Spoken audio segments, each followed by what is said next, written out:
My name is Dr. Françoise Wilhelmi de Toledo. I'm the head of the research department of the clinics Buchinger Wilhelmi in Überlingen in South Germany and in Marbella in South Spain. We have 100 years experience with therapeutical fasting, medically supervised with a whole setting away from home, where a multidisciplinary staff take care of the fasting persons.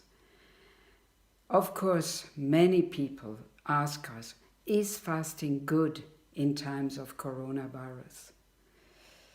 The question is not easy. Of course, in the last decades and in our 100 years of experience, clinical experience, we have seen so many and discovered so many effects, positive effects on immunity. Fasting is enhancing immunity. Fasting is causing a metabolic switch. This means that you go from eating the food from outside, which is mainly the fuel glucose, which is fueling your cells, to the fat, endogenous fat. In your adipose tissue, everybody knows where the fat is, and this fat is taken as a new fuel. So it's a metabolic switch. It's like if you do a workout, you go from being inactive to working out, making exercise, and you push your system in and out, and this is an excellent training for your metabolism, as well as exercise, a good training for your muscle mass. Fasting is causing also the activation of autophagy, which is putting your cells and your tissues in a self-repair mode. So a rejuvenation of cells and tissues, especially after the fasting when you go back to food. Then fasting is also diminishing the metabolic and the oxidative stress, diminishes inflammations, causes a metabolic reset. So, your blood pressure tends to normalize, your weight diminishes, your abdominal circumference diminished, and you improve your glucose and lipid status, which is excellent for diabetes type 2. Of course, all these good effects, and I was forgetting one, it lifts the mood, which of course in this time where you are living the corona crisis is extremely necessary, because anxiety is probably one of the main features of this time. But you can, with an intelligent nutritional strategy, enhance your mood. So should be theoretical ideal to fast. But the coronavirus is a guy nobody knows, not even the expert. Our body seems not to know him. And this is why we have no idea, no experience, no clinical trails who showed us what happens to a patient having corona.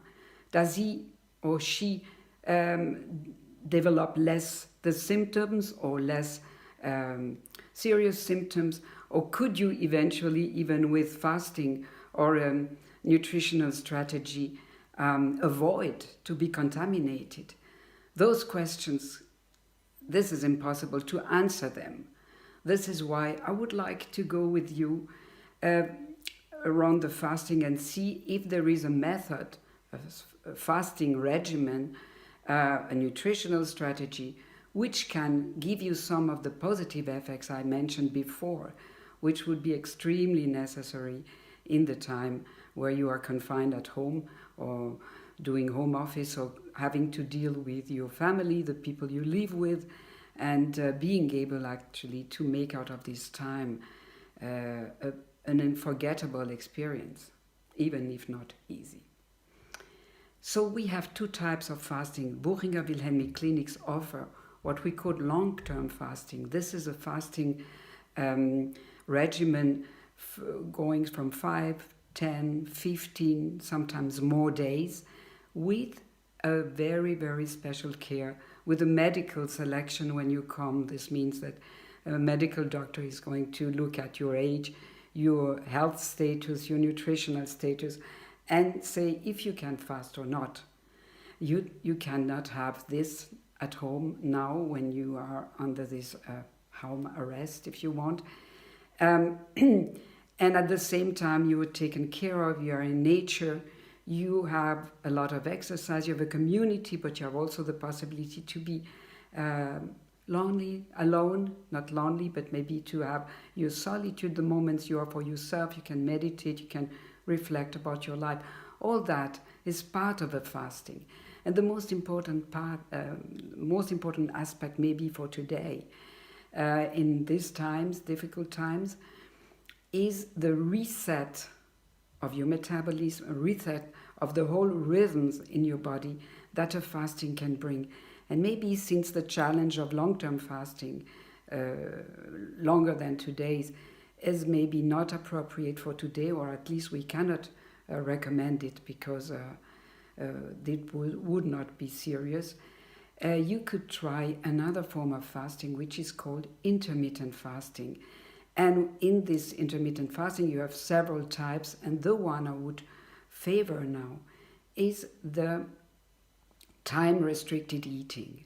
This means, and you can look now at the illustration, that you stop eating. The best would be 5 to 6:30, but if you cannot, then you can eat the last meal a bit later. And stop eating completely. You can drink herbal teas or non-caloric beverages, water of course, until the next day at 9 to 10:30. This is the 16-8. This is a form of fasting where you can eat, and it's not restricted. Theoretically, you can do it. For instance, if you are overweight, you can use the time to eat a little bit less. But theoretically, you could eat as usual with your family, if you are together, with what you have, because it's possible that some people don't have this easy access we had before to very good food items. So you just have to restrict the time where you can eat. So from 5 in the evening, for instance, would be next meal at 9 the next day. This is helping you to reset all your rhythm. First, a very important rhythm is hunger and satiety. Most of us don't have a very acute feeling for hunger and satiety, except the normal weighted people. And so this means in the morning, when you wake up, sometimes you're not really hungry. So drink a warm beverage. You know that you have to be warm because the corona seems not to like the warmth. So warm drinks, be warmly clothed. So if the sun is shining, you have the big luck to have a terrace. Expose yourself to the sun, and at least eat or drink warm in the morning. You can then eat when you are hungry. If you've finished eating at 5 in the afternoon the day before, this will be probably 9 or 10 in the next day. And if it's later, then you have to calculate 16 hours where you don't eat. It can also be 15 or 14, so that you find your day rhythm. And in the morning, there is another aspect that resets your circadian rhythm. Is not only the food, but it's also the daylight and the night, the darkness. So when you wake up, look at the blue sky. The blue light seems to stimulate some cells in your retina, which produce a hormone called melanopsin, and this is making you alert. So look at the sky, go to the window. You can do an exercise like this, and stretch. You can do a little program of exercise, easy, so that you do it every day. And then you drink, then you wait for the hunger. When you're hungry, you eat your breakfast.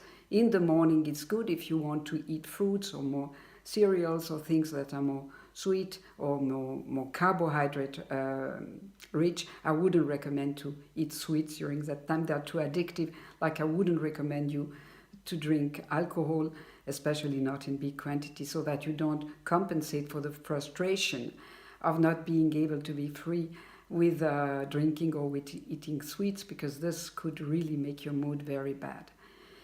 And then you do what you have to do, today. You can do home office. When you are in family, you can relate to them. You can sometimes also try to have a little sphere for you, where you can maybe think about you or meditate. You just stop the mental activity. Don't use the phones except when you must, of course. And then when you do all this activity, you will feel hungry again sometimes. And maybe it will be at noon, or it will be more in the end of the afternoon, so that you can eat again. And this can be your main course, your main dinner or lunch, it depends. And you can eat things with good fats, for instance, nuts and seeds, good oils, vegetables, salads, cereals like rice or toasts, or of course some proteins. Animal proteins, maybe some salmon, some eggs, if you have some good ones. If not, legumes, pulses, and all things that bring you also proteins. And then you will have a time in the evening where you can maybe do some exercise. Before you go to bed, you can do some yoga. And you will sleep much better with an empty stomach. You will exercise much better.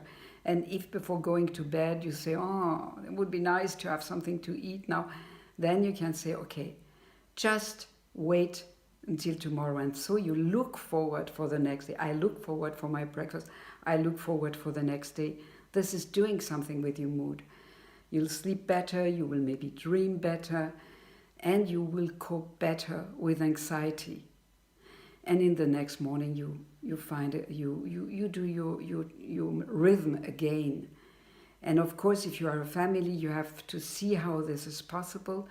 But maybe some of the relatives will feel like doing the same. And the time-restricted eating is a very good training of your metabolism. You can really feel alert. And of course, when your metabolism switch on and off, this is good. You produce ketones, you activate your cleaning machine, you diminish inflammation. So you have part of all the effects we have described for the fasting. And so you could be a sort of person who will keep the frequency during this confination time. There is a time where the people are inside and suffer from this freedom you don't have. You can be in the frequency holder for the whole family and for yourself. So I will suggest fasting in the Corona time. Maybe you remember the book of Gabriel Garcia Marquez, Love in the Time of Cholera. I would say fasting in the time of Corona. This is a good idea, but don't do the real thing, the big one. Don't push your system too far with a long-term fasting, but do rather short-term fasting. This is this night fasting, prolonged time-restricted eating. And this is going to be the less frustrating for you, the more able to give you the feeling of community. And at the same time, it will enhance your immunity and enhance your health and your mood. So this was the proposition of the clinics Buchinger Wilhelmi. And of course, when you've trained your metabolism with intermittent fasting, you're ready. Your system is ready for the real things.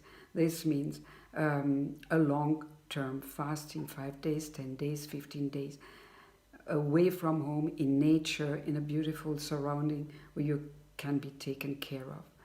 So we are all waiting for that moment, and I wish you all the best. Do something out of it. You know, we are in the Lent time. This is a Christian fasting time. And soon we will have the Ramadan. So all these invitations of religions we might not follow anymore. We might not be concerned anymore by them. But still, in these moments where we are existentially challenged, maybe you come back to wisdoms, the big wisdoms of our tradition, of our other traditions, to the meditation, and maybe listen to the Pope if you are a Christian. He gives every day a wonderful message. Prepare yourself for Ramadan if you are Muslim. And if you are nothing, no religion, or no religious person, then maybe we can help you with our little advice and with our guidance, our accompaniment, and with our best feelings for you and for us all. We all sit in the same boat. We'll see you, I hope, very soon.